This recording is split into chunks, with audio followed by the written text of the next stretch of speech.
Bonjour Lilo, bonjour à toute l'équipe et un grand merci pour cette invitation. Une invitation pour présenter donc ce livre dont le titre est De l'affaire Eliane Kabyl à l'affaire Epstein.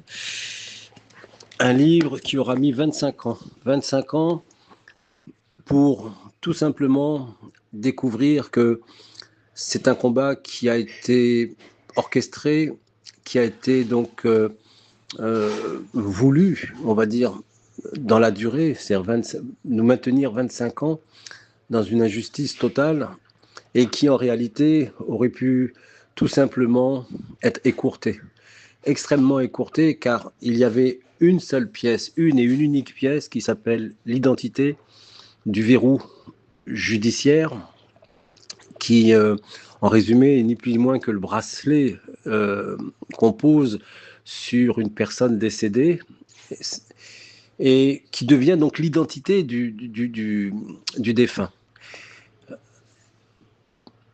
Comme une carte d'identité, comme un passeport. Et pour faire court, pour vraiment que chacun comprenne son rôle, quand on prend l'avion, quand on voyage, on a besoin donc d'un passeport ou d'une carte d'identité selon la destination. Et si on n'a pas cette pièce, impossible de prendre l'avion. Et c'est la même chose pour une personne décédée. Si le verrou d'identité judiciaire n'est pas posé, alors impossible d'être inhumé, impossible d'être autopsié, impossible de déplacer le corps pour quelconque opération. Aucune opération ne peut se faire sans le bracelet d'identification funéraire qu'on appelle le verrou d'identité judiciaire. Ce qui est horrible, c'est qu'il aura fallu 25 ans pour découvrir quelque chose qui aurait pu, en réalité, être découvert bien plus tôt, car dès la première autopsie, le rapport précise ou souligne une identité qui n'appartient ni à Gonesse, mais qui appartient à Garches, à l'Institut médico-légal de Garches, précisément l'amphithéâtre, alors que le corps, lui, se déplace de Gonesse plutôt. Villetaneuse, un autre corps, effectivement, est là. Il se déplace aussi, mais les deux corps se déplacent le 19 février 2001 pour une autopsie le 16 février 2001. Matériellement, c'est impossible. Nous luttions pour essayer de comprendre pendant toutes ces années comment une telle incohérence est acceptée par la justice. Mais en réalité, celui qui met court au débat, c'est l'expert en droit funéraire, Bringuier, qui explique tout simplement pas de bracelet, donc ça n'est pas elle. Il aura fallu du temps pour comprendre pourquoi il est aussi catégorique. Parce que sans l'identité judiciaire, rien ne peut se faire. Et il avait donc le droit et la légitimité de dire pas de bracelet, c'est pas Eliane Kabyl. Alors, plusieurs questions se posent sur la justice. Pourquoi un tel déni? Pourquoi un tel rôle alors que la fonction première de la justice, c'est de tout faire pour mettre en lumière la vérité. Ils ont joué un rôle bien contraire, bien opposé à cela. Et lorsque j'ai entendu donc Dieudonné parler de l'affaire Epstein, parce que son nom était dans la liste, et à quoi a servi l'argent que Ariane de Rothschild a donné à l'État français pour éliminer un homme, juste parce qu'il faisait des blagues qui dérangeaient, qui réveillaient tout simplement les consciences des citoyens français. Alors, il fallait l'éliminer à tout prix. Et là, j'ai compris que la justice n'était pas neutre, qu'elle était donc tenue par un système, par un mécanisme qu'on appelle l'affaire Epstein. C'est ce que je décris dans mon livre. Et c'est la raison pour laquelle je vais donc, et j'ai rédigé une plaidoirie que j'ai placée dans ce livre et qui s'adresse à toutes ces personnes qui ont donc organisé cette injustice. Monsieur le Président, Mesdames et Messieurs les jurés, On nous a appris un dicton pour ne pas être dupe, l'habit ne fait pas le moine. C'est vrai. La blouse ne fait pas le médecin, la robe ne fait pas le juste, le titre ne fait pas l'innocent, mais on oublie toujours la suite. L'habit ne fait pas le moine, mais il permet d'entrer au monastère. Et c'est là que tout se joue, car une fois les portes fermées, qui vérifie si le moine prie, s'il tue? Ma maman est entrée dans ce monastère-là. Elle faisait confiance à l'habit. Elle n'en est jamais ressortie. Alors, on nous dit, pour, ne, pour nous consoler du cynisme, il y a ceux qui connaissent le droit et il y a ceux qui connaissent le juge. Oui, quand on connaît le juge, on connaît l'avenir. Et quand on connaît le juge, l'habit ne tombe jamais. Et nous ici, nous ne connaissons que le droit, des textes, des articles, de l'encre et du papier, sur du papier. Mais je suis venu vous dire qu'il existe un troisième niveau. Il y a ceux qui connaissent le droit, il y a ceux qui connaissent le juge, et il y a celui qui connaît Dieu. Et devant celui qui connaît Dieu, l'habit ne protège plus, il accuse. Car le droit des hommes, Monsieur le Président, vous le savez, est faillible. Il est écrit par des hommes, interprété par des hommes, appliqué par des hommes. Et quand ces hommes se coordonnent, cela devient une institution censée protéger, censée accueillir la victime, censée être le dernier refuge. Mais ici, ce refuge est devenu un piège. Une famille entre, brisée par la perte d'une maman, pensant trouver protection, et elle se retrouve face à quoi? À un réseau, à un enchaînement, une mécanique, des institutions qui ne se contrôlent plus, mais qui se couvrent, qui ne cherchent plus la vérité, mais qui la contiennent.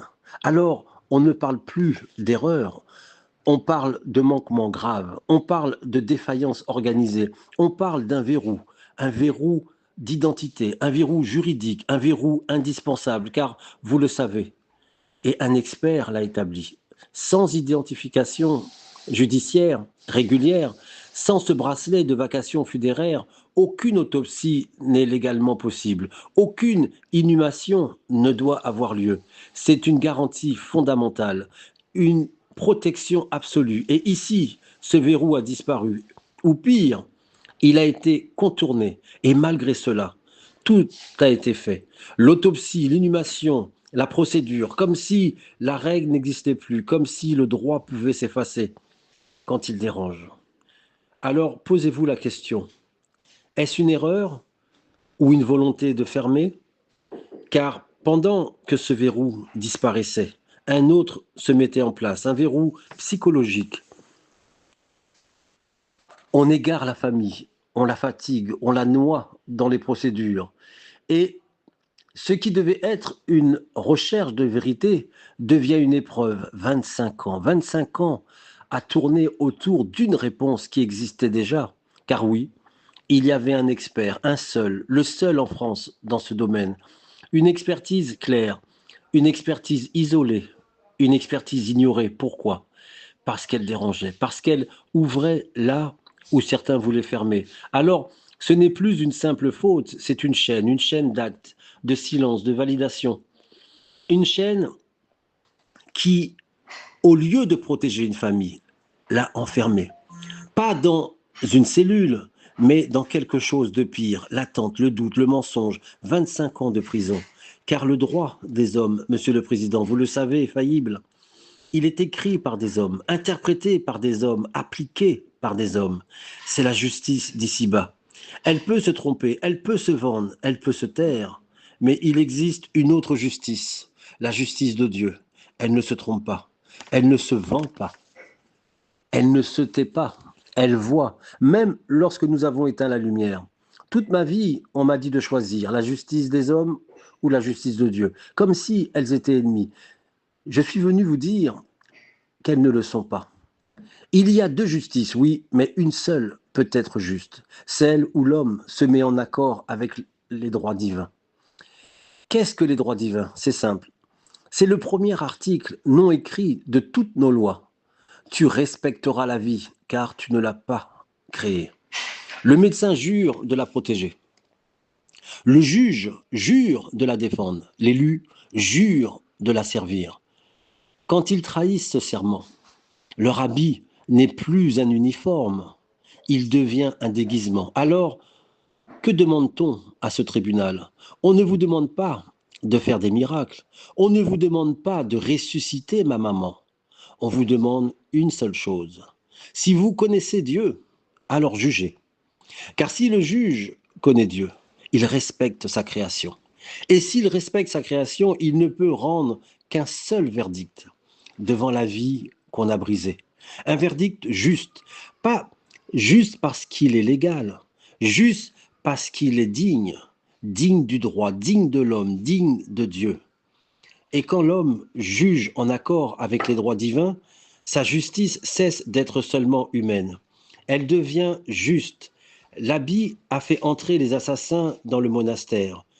Vous avez le pouvoir aujourd'hui de rouvrir les portes, non pas pour venger, mais pour que plus jamais l'habit ne serve de linceul à la vérité. Je n'ai plus rien à ajouter. J'ai remis ma maman entre les mains de Dieu. Je remets ces assassins entre les vôtres. Cette plaidoirie est là pour mettre en lumière un crime odieux qui a tout simplement égaré une famille juste parce qu'elle était ignorante du droit, ignorante de ses droits. Que ces sachants qui sont censés servir le plus faible dans la société se sont servis de leurs droits, de leur connaissance comme une supériorité pour écraser une famille endeuillée, affaiblie par cette perte. Et c'est là, pour moi, le crime le plus odieux. Et le pire du pire, c'est ce silence qui s'est installé autour de cette affaire. C'est pour ça que je remercie fortement Lilo, je remercie tous ceux qui l'accompagnent pour justement que cette vérité touche toutes les consciences de chaque Français, de chaque humain. Et je dis bien chaque humain, cette sensibilité qui fait que nous avons conscience que la vie, c'est ce qu'on doit protéger par le droit. Et je souhaite que ces juges comprennent que cette position n'est pas une option, elle est un devoir auquel ils se sont engagés. Et je souhaite également remercier toutes ces personnes qui ont subi de nombreuses injustices en France et qui se battent avec une force, avec une détermination pour corriger cette injustice. J'espère que cette plaidoirie, que ce livre aidera fortement votre combat et qu'il vous permettra de comprendre que l'affaire Epstein, ce mécanisme qui s'est installé, qui a touché tant de vies en France, pas seulement nos enfants, d'une façon odieuse, je vous l'accorde, mais chaque Français, parce que la justice, elle nous concerne tous. Et c'est la raison de ce livre. C'est la raison pour laquelle ce livre a été écrit, pour mettre en avant une injustice, mais pour que chacun comprenne que cette injustice, elle est la cause de tout vraiment ce chaos dans lequel nous assistons. Et c'est une chute qui est, on va dire, évidente. Parce qu'on ne peut pas, l'ombre ne pourra jamais l'emporter sur la lumière. Et aujourd'hui, il est temps que la lumière puisse, on va dire, effacer cette ombre à tout jamais.